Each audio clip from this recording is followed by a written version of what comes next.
Hi.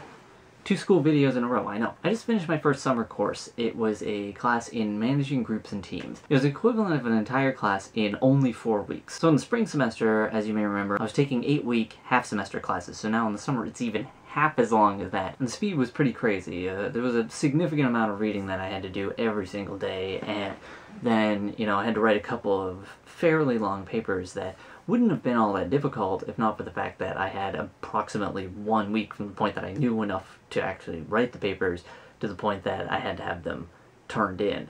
And of course in the middle of that week I caught a cold, so I was writing it with a 101-degree fever. So all my brain wanted to do was shut down, and what I had to do was try and read my way through a bunch of articles. But the class went well. It's done already. I didn't even do a video talking about the beginning of it, and the class is already finished. I'm already starting my next 4-week class, a statistical methods class. But what I really need to talk about now is class registrations. I want to give you a few tips, partially from mistakes that I've made, for if you're registering for classes and things, and to make sure that you don't make similar mistakes and that you get everything out of the experience that you want. First tip I'm going to give you, which I may have mentioned in the past, is if there's a class you're thinking about taking, see if you can find it from a previous semester with the same professor and read the syllabus from that class before you decide if you're going to sign up for it, so you really know what you're in for. I had signed up for a class to take this second summer semester, and just as I was getting up to it, I read the syllabus for it, and I realized there was no way I could do it in 4 weeks. It just couldn't be done. There was some really intense reading and paper writing. I had to write another paper every single week, and it involved having far more scholarly academic sources for each one of those papers than I had to have combined in the 2 papers that I wrote for the class that I took in the previous semester. And there was no way I was going to be able to get through all of the reading for the class and all of the reading for each of the papers and writing the papers and doing all of that in 4 weeks. If I take the same class in the spring, it's the same amount of work, it's the same amount of papers, but I have 16 weeks to write it, so I can really focus and, really put myself into it. It's not that I don't think it could be done, it's that I feel like I would be BSing my way through it just to get it done, as opposed to actually putting real effort into it and trying to do the job well. So I put it off, I rescheduled it, and I'm taking it in the fall because I want to take the class, even though it looks like it's going to be very hard, but I want to do it well. Also, I read the syllabus for one of the classes I had scheduled for the fall. It's a managerial economics class, and I realized it requires some pretty intense statistics, and there is a required statistics class that I haven't taken yet.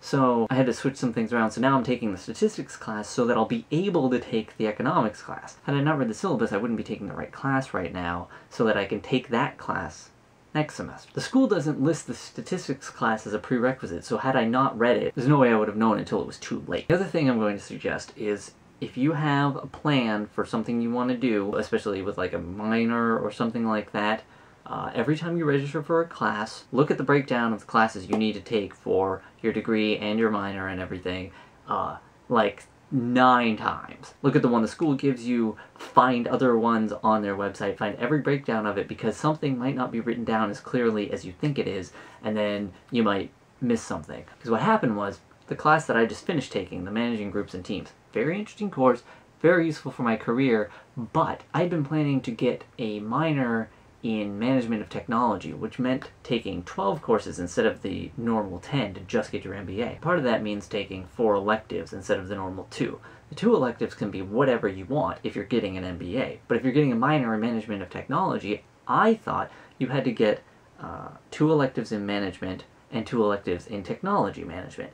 Turns out the 2 management ones are out of 4 possible classes, not any graduate level management class. And so the Managing Groups and Teams one that I took last semester doesn't count.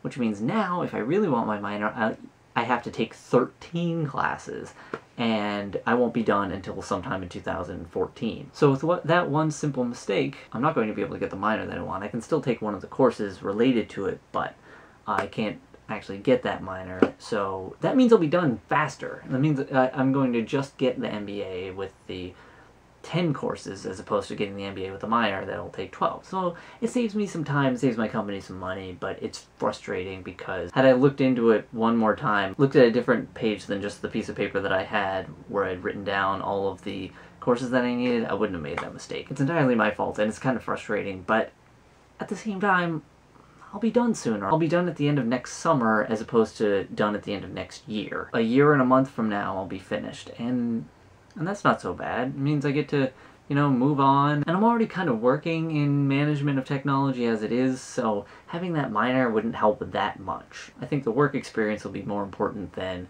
that one little extra line on my degree. It would have been nice, but it's not the worst thing that could have happened. I guess those are the two important things. Read the syllabus, make sure you know what class you're taking, what it requires, and the kind of work that you're going to put into it so you're prepared, so you're not taking the hardest class of the entire degree in one of the 4-week semesters, and making sure that the class that you are taking, you can actually take it, you could theoretically succeed in it, because I was about to take a class that I couldn't have succeeded in the fall, and I was lucky enough to catch myself. Read up on the classes that you're going to take, and make sure you're taking the right classes. Make sure that the classes that you're taking will actually help you towards the degree that you want. This may seem like pretty basic advice, but you gotta make sure you think about it every time you're signing up for a new class. Beyond that, I don't have a lot of advice right now, but as I get more, I will continue to pass it on. And with that, I'm off. Bye.